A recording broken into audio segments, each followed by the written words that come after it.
Hey guys, once again here bringing you another Dragon Ball Z Dokkan battle video. And so earlier today, of course typical, while I was asleep, Global, despite being my main, despite being a global defender, they always post these producer letter or like random data downloads as well sometimes, at the worst possible times for me being in the UK at 3 AM. So obviously much more convenient if you're in the US, I'm sure. So some of you will have seen this already, but the producer letter, it talks a little bit about the April Fool's Day event, talks a little bit about the part 2 of the campaign that we're in at the moment, which is kind of funny when this campaign, like this part 2 especially, you know, considered very dry by most people in terms of content, but you know, it is what it is. They talk a little bit about this new special treasure chest thing. So this is a global exclusive thing.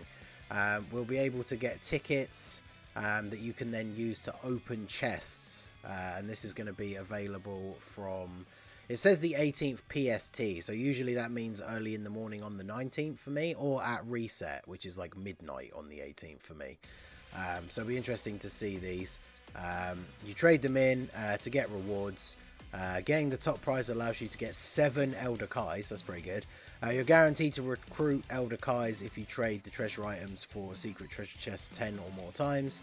Obtain treasure items by completing missions will give you up to 24 chances, so make sure you trade them all. I wonder if you'll be able to buy extra ones of these as well. I mean, the rewards are decent, like items, Kais, training items, stuff like that. Probably not worth actually spending any money on, but this is pretty, another classic Global W, getting a few extra free things, so we like to take those. And then, yeah, we've got some missions, get some extra Dragon Stones. But this is the most important part. So, some info on the upcoming campaign. So, Golden Week, basically, is called Aim for the Top.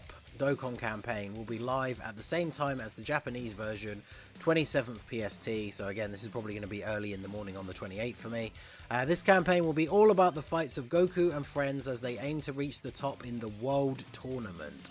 And of course, a Dual Dokkan Fest will be held this year too. Among the new characters available in the Dual Dokkan Fest, there will be a character who possesses a new type of skill. So what this is going to mean, basically, it does say a character, so I'm assuming it's one and not both, but we'll see. One of these characters is going to have a standby ability, because remember, for Global, we don't have that mechanic in the game yet, because it comes to like the debut units that had it were the anniversary LRs, and obviously Global doesn't get the anniversary until July, so Standby is a new ability for Global. This happens all the time where abilities get added before the anniversary units for Global. It's happened with things like active skills, even like transformations. So this isn't the first time. Definitely not surprised that this is coming in early. I think one of the only few, like what you'd call the new mechanics for the 7 year was like intro animations. And obviously we got one of those with Majin Vegeta. So it's very common for this new mechanic to come to Global early. So it says we'll satisfy your curiosity and announce these characters next week. So Golden Week is starting in like 10 days or 11 days depending on the actual exact start time, and we're going to find out next week. So bearing in mind this came out on what is essentially Monday morning for me, I'm expecting something around the similar time. So if they release details about the characters next Monday, then the event is going to be starting basically on like the Thursday or Friday, depending on your time zone. So that seems to make sense. We'll disclose the details about events and available characters in the game on our official social media accounts, so stay tuned until the campaign begins. So obviously, you know, whilst people love to speculate about what these kind of things can mean, it's pretty, I don't want to say it's clear what this is, right? Because I've seen a lot of people acting like this is 100% confirmed what the Dual Dokkan Fest is going to be, but it seems pretty obvious that if we're talking about the World Tournament, we're talking about a big Dual Dokkan Fest to headline a celebration, then it's almost got to be, right, Goku versus Jr. or, you know, like young Piccolo. So here, somebody commented with the GIF, like this is got to be the Dual Dokkan Fest, right? There's almost no way that it can't be this. Now, the interesting things about this, if we take a look at the characters, I don't know why I've got Piccolo up first here, but I guess Dokkan has been dropping the ball lately with extreme characters. We need extreme units to be good. Hopefully, this guy is going to have a 200% lead that will cover a lot of villains, potentially be on quite a few good teams. So This is the only SSR standalone Piccolo Jr. He doesn't have an awakening yet, he's a World Tournament card. But one of the things to point out straight away is he has big bad bosses. So hopefully, whichever way they choose to do this unit, he is going to have big bad bosses, right? So now the interesting thing when it comes to the categories, they do not consider the very end of Dragon Ball with this fight against Piccolo Jr. When basically, as soon as Goku stops being like Kid Goku, they don't consider that part of the DB Saga category anymore. Because I think when it originally came out on JP, the actual translation was like the Boyhood Saga. So basically, once Kid Goku grows up, even though technically, like, we would, I guess, call this Goku Teen Goku, you would think, but especially considering they keep calling Gohan Teen Gohan, even, like, the superhero Gohan is still Teen Gohan. But for some reason, this Goku from this period is still just referred to as Base Goku, and as you can see, he is not on Dragon Ball Saga either. But going back to Piccolo, so he is a big bad bosses unit, but then when we look at his other links, like Tough as Nails, Demonic Ways, Strength in Unity is a very weird link. The Incredible Adventure, Guidance of the Dragon Balls. So it's interesting that they still get those links that are pretty much reserved for Dragon Ball Saga units, but then they're not on Dragon Ball Saga. And then who actually has this link? Oh, it is literally just the like Piccolo and Demon King Piccolo, and technically Kami. Interesting. So it'll be interesting to see what kind of links this guy is going to have, right? Hopefully they could get rid of some of these weirder ones for things like, say, Thirst for Conquest, which is a very common like villain link. If he drops with basically this exact link set, except obviously he's going to have Fierce Battle, bit weird for fitting into other teams, right? Now, the one thing they could do to make him very, very good for running with those other villains is, if he's not going to have a lot of links active other than Big Bad Bosses and Fierce Battle, just make him a support unit, right? Like Turles, Android 13 or Bojack before they transform, where they're basically just giving a bunch of support to the rest of the team. And so if you don't want to build the team around them specifically and their links, then they operate really well as third slot floating units. So I think that's probably the best thing to hope for this guy, because his side banner units, I imagine we could see like drum, cymbal and tambourine, maybe even as like a trio card potentially, although I know that's a different period, so maybe not actually. Yeah, it'd be interesting to see how much of the end of like Dragon Ball and the Demon King Piccolo stuff they decide to cover, because obviously drum, cymbal and tambourine are related to Demon King Piccolo, not specifically Piccolo Jr. So I'm trying to think who the side banner unit on his banner would even be, because by that point he's kind of like the last bad guy left, right? Because like Goku's banner, you could easily have a Krillin, a Tien, a Chi-Chi, something like that, right? Yamcha even potentially. But it'll be interesting to see who the side banner unit for Piccolo is going to be. Now, obviously, another option that they could go for this guy is the fact that he does have a version as well from that DB Saga banner where he transforms into the giant form Piccolo. So we could see a new version of that. I think this is less likely, especially considering we just got, you know, the latest big Piccolo release we got was the LR Piccolo that transforms into Orange Piccolo. So I think we'll probably just see a standalone Piccolo Jr. He's on some decent categories outside of the obvious ones, right? World Tournament Namekians. He's on Terrifying Conquerors. He's on Target Goku.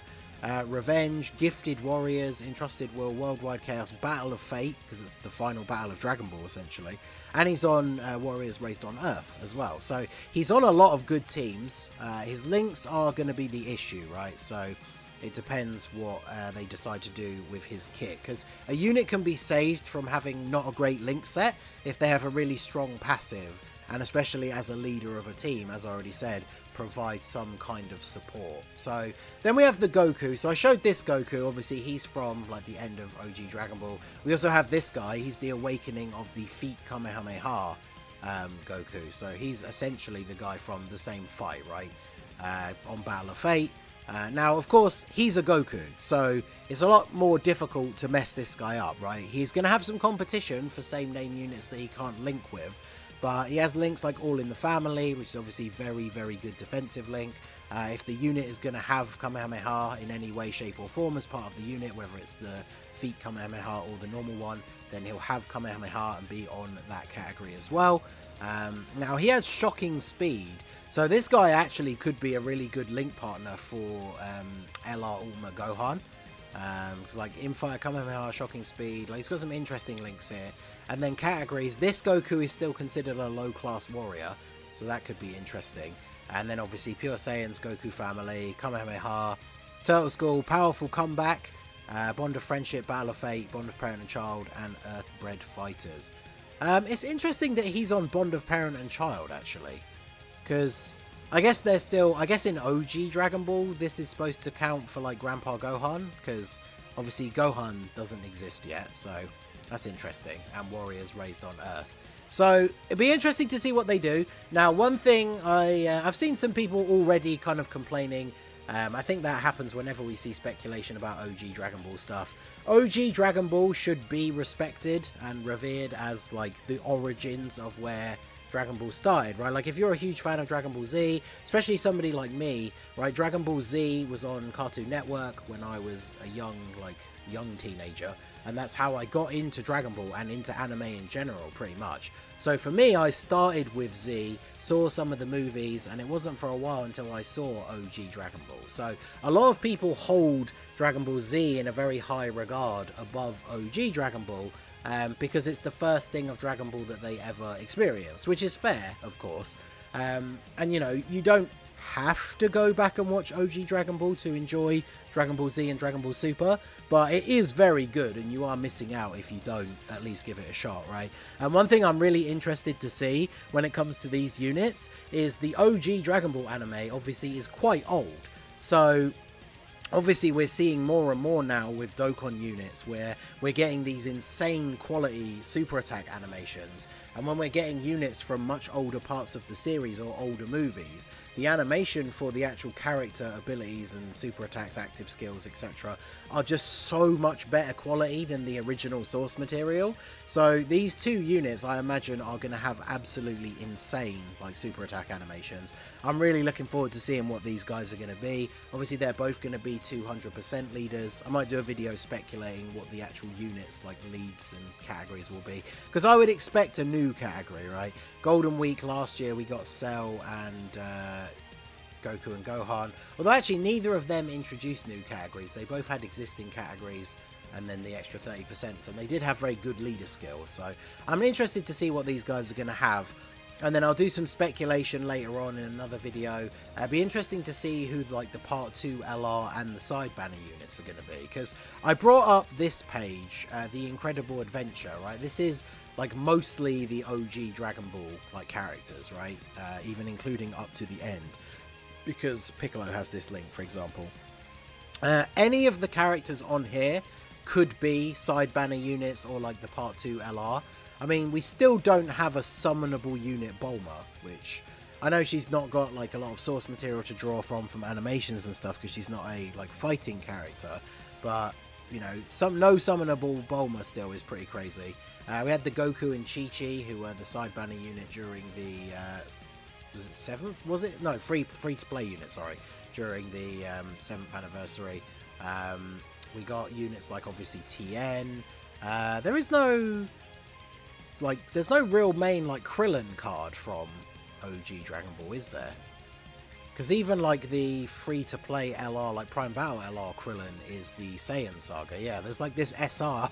Maybe we could finally get a summonable Krillin, or maybe the Part 2 LR could finally be the Krillin, Kid Goku, and Master Roshi like trio LR. That'd be pretty cool. So let me know what you guys think down below. Are you excited for World Tournament themed Golden Week? What do you think the units are going to be like? Now, one thing I didn't really touch on at all, but like I say, remember, this is based solely on the assumption that this is what the main theme is going to be. I can't really think of what else it's going to be. When you think about the world tournaments that take place in like the show, especially like Dragon Ball Z, what like major tournaments are there? Like there's the one in the Buu saga, which just kind of gets abandoned, right, to go off and take care of the whole Buu situation.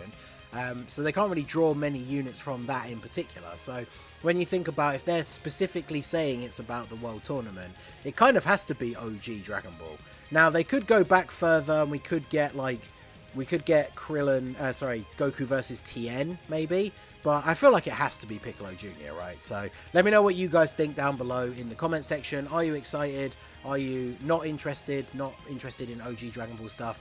OG Dragon Ball stuff, the JP side go crazy for it, so I can imagine this is going to be a very big and very interesting celebration. So let me know all your thoughts down below in the comment section. So that's going to be it for the video, guys. This has been the Masked Ningen. Smash that like button, subscribe to the channel if you are new. Check out the links down below for the Discord and the merch store, and I will see you all again soon. Have a good one.